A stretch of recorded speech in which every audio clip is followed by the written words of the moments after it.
Vidkun Quisling, a name that still carries the sting of betrayal. During World War II, it became shorthand for traitor, a label that would outlive the man himself. But who was Quisling, and how did a relatively obscure Norwegian officer end up defining treason for generations? Born in 1887, Quisling was the son of a Lutheran pastor. He excelled as a student, joined the army, and rose through the ranks. Early in his career, he served in the diplomatic corps and even worked with the famous explorer Fridtjof Nansen on humanitarian missions in Russia.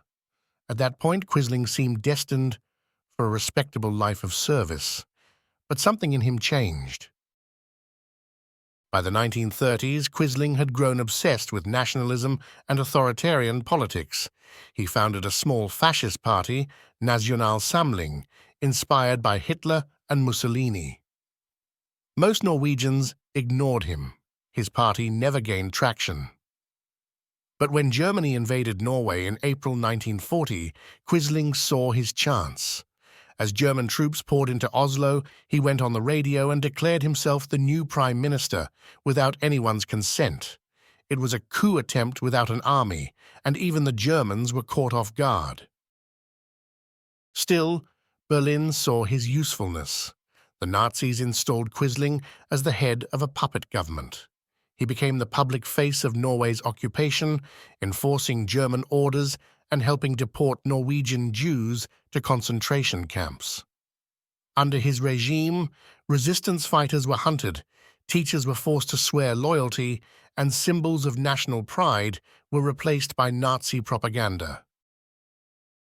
Quisling's power was always hollow. He was despised by his own people, mocked by the Germans, and increasingly isolated as the war turned against them. When Germany surrendered in 1945, Norwegian resistance fighters captured him. His trial was swift. Found guilty of treason and war crimes, Quisling was executed by firing squad that October. His name, however, lived on, not as a memory, but as a warning. Quisling entered the English language as a synonym for traitor. Churchill used it in speeches. Newspapers used it to shame collaborators across Europe. It became more than a name. It became a symbol of betrayal. Vidkun Quisling wanted to be remembered as Norway's savior. History remembered him instead as its Judas.